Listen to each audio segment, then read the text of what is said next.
This goes until 4:45. You see that red box that's flashing? That's our area of greatest concern. We're talking about Columbia, Ellicott City. If you're in this red box up front, before we get into the details, get to the lowest level of your house, put as many walls between you and the outside as possible, and do that right now. If you're watching this outside the area, this is our only warning that we're focusing on. It's the only one issued right now, but if you know anyone in this area, give them a call. Tell them to turn their TV on, and we'll get you through this line of storms that started to spin.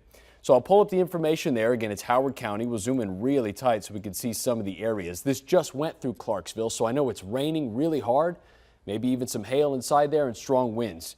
The area we're looking for right here, and you'll see my cursor. You see that notch right there? That's an inflow notch. It's something that we look for when we're looking at rotation. I'm going to flip over to our velocity product.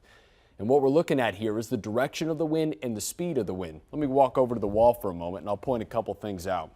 If there is a tornado in here, and I say if only because it is radar indicated, it's going to be very hard to see. But red is moving away from the radar, green is toward the radar. So when you get these colors close to each other, that would be moving toward the radar, then away, then toward. That's what's called a velocity couplet. That's where we throw up the red flag and say that that air is spinning and could be a tornado. Likely really strong winds in Arrowhead right now. You see how it gets a little bit brighter? The brighter the red, the brighter the green, the stronger the wind. So those are the areas we're concerned with right now. So this is looking like the south side of Columbia.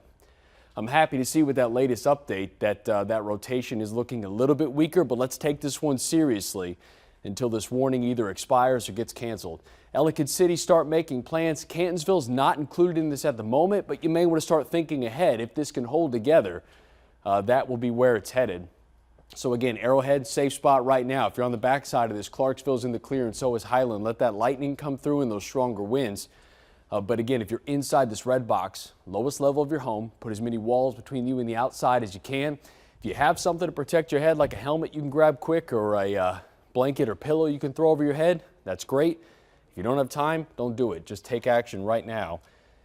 And I'll continue to watch this as we go through. So let me flip back over to our reflectivity product. Heavy rain inside that and a lot of lightning inside that tornado warning, which again goes until 4:45. I'll say that the storm spun up really fast, and that's possible with this line. Sometimes these complex of storms that are in a line get some wind feeding into them and then can spin pretty quick.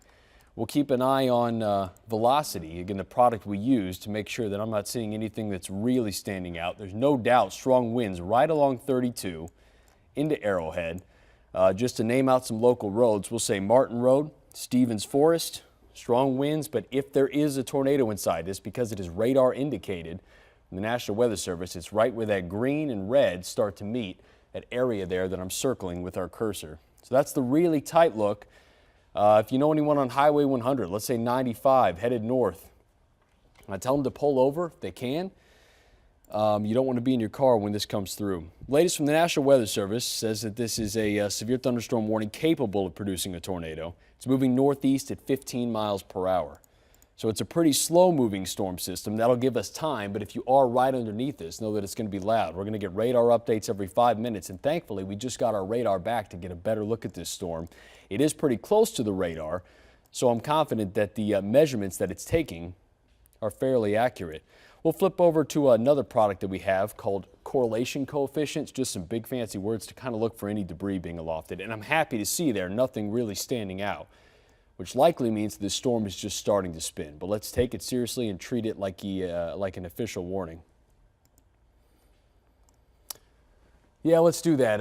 Got a live look from US 29. This is in Columbia. Heavy rain in place. People got their flashers on. I'm happy to see no one stopping under the bridge. Let me say, if you find yourself in a situation like this, you want to get off the interstate, find a sturdy structure like a bank, a hospital. Gas station's not going to cut it. If you're inside this warning, and I'm happy to see that people are not stopping under the bridge. Don't ever do that. Traffic moving very slowly there. If you're in the path of this storm and you're even thinking about leaving, hold off. Thank you for that live look. We'll flip back over to radar. If you have anything else, just jump in my ear and let me know. We're still looking at that inflow notch. It'll be this area right here. And as I flip back and forth between reflectivity and velocity, you see how those colors line up? This area here, right along with what we call an inflow notch, where winds are feeding into this storm. Let me walk back over the wall. I think I can point this out a little bit better. the area of greatest concern. Now, outside of that area of rotation, heavy wind, blinding rain, and maybe even some hail, not to mention the lightning. But what happens is the storm pulls winds in, and then it kind of hits that wall of water and starts to spin. That's our area of greatest concern. So Columbia, safe spot right now. Get to the lowest level of your home, not to mention the heavy rain. Don't get caught out in this. I know that this area is prone to flooding, and certainly Ellicott City, with the amount of rain coming through, the storm's moving at about 15 miles per hour. There's our radar update. Let me walk back over to the radar because I am driving this. We'll flip back over between our products. I just think it's easier sometimes to point some things out. So this is right over Columbia right now. I have little doubt that it's very loud there. You're hearing the strong winds. As we look at our latest velocity product, that green's still there. I think that warrants the tornado warning alone. This is radar indicated. I've been keeping an eye on the National Weather Service for any kind of confirmation, but this is going to be pretty hard to see in that wall of water that's moving through. We're not talking about an individual storm. This is a line of storms that just started to spin quickly. So we didn't get a whole lot of lead time with this because it did rotate fast, and that's possible in this storm. Let me just take a bigger picture look here. Make sure I'm not missing anything else, but this is our only warning, and at a glance, certainly the area of greatest concern. We'll keep an eye on Laurel too, but for now, the focus in Columbia. Turn up your TV as loud as you can. Get to the lowest level of your home so you can hear my voice. If you're in that safe spot, stay there now. We'll wait till the latest radar updates, and then we'll be sure to give you the all clear as the storm moves through. Again, if you're back in Clarksville or Arrowhead, things are getting better now. You're not under that area of rotation, but no doubt that rain is just really heavy with some hail inside it, not to mention strong winds. Flipping back over to our velocity product, it's looking a little more ragged, and I'm happy to see that, breaking up a bit. But let's treat this warning seriously. And if you're inside that red box, again, I can't stress this enough, put as many walls between you and the outside as possible, and we'll ride this tornado warning out. It goes for another 5 minutes. If it continues to show signs of rotating like this, I wouldn't be surprised to see the warning reissued. And that'll be upstream, but we'll cross that bridge when we get there. For now, our focus really right over Columbia and then next Ellicott City. The way the radar spins, we're going to get updates every few minutes. So this storm is constantly moving. We just get snapshots of it, and that's the best that I can work with. So in between, this storm likely already moving pretty close to 100, where 29 meets in between Ellicott City and Columbia. The strongest winds of this, no doubt, are on the southern portion of it. You see my arrow there.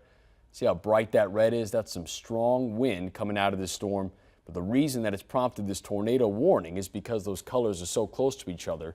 Again, what we call a velocity couplet, where green would be moving toward the radar, red away from it. And the tighter, the closer those colors get is a sign of rotation because it's going toward, away, very quickly.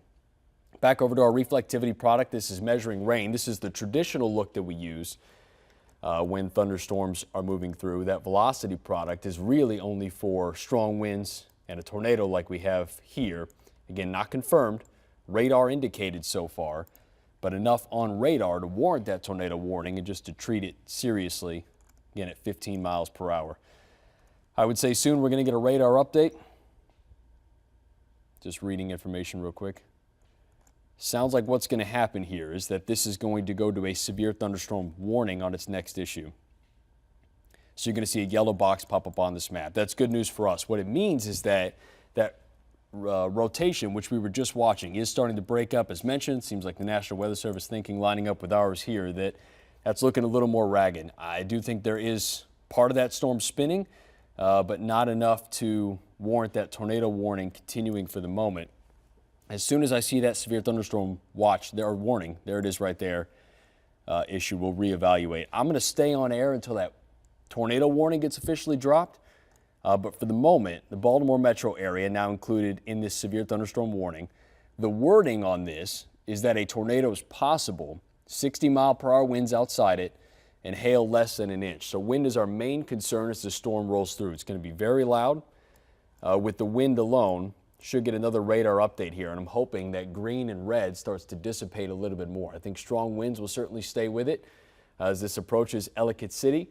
You're still inside that warning. Let's treat it seriously. It should drop in about 2 minutes, but I'm going to stick with it as we get our latest radar update there. I wanted to see it dissipate a little bit more, but it is looking less and less strong. They just expired the tornado warning.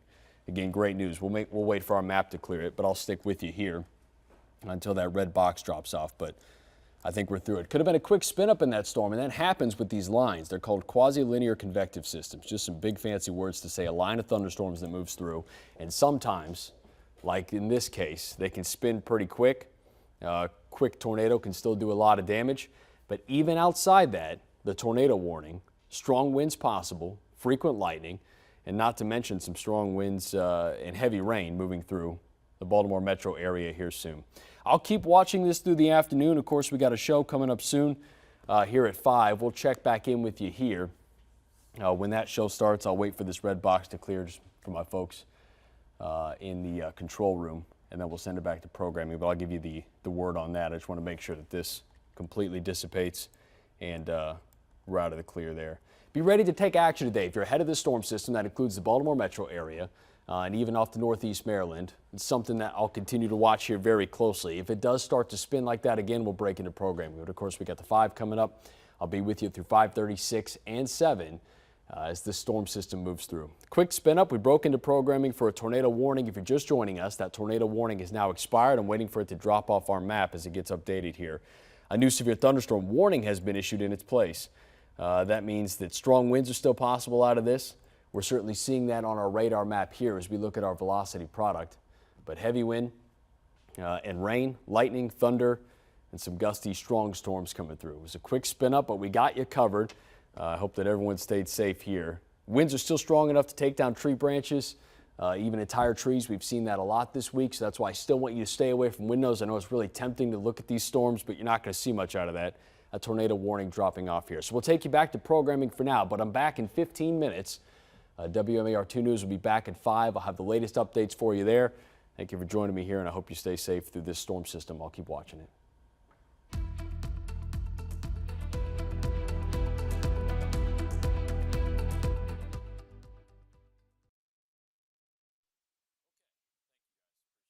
You're watching Maryland's first television station. Now, WMAR-2 News at 5.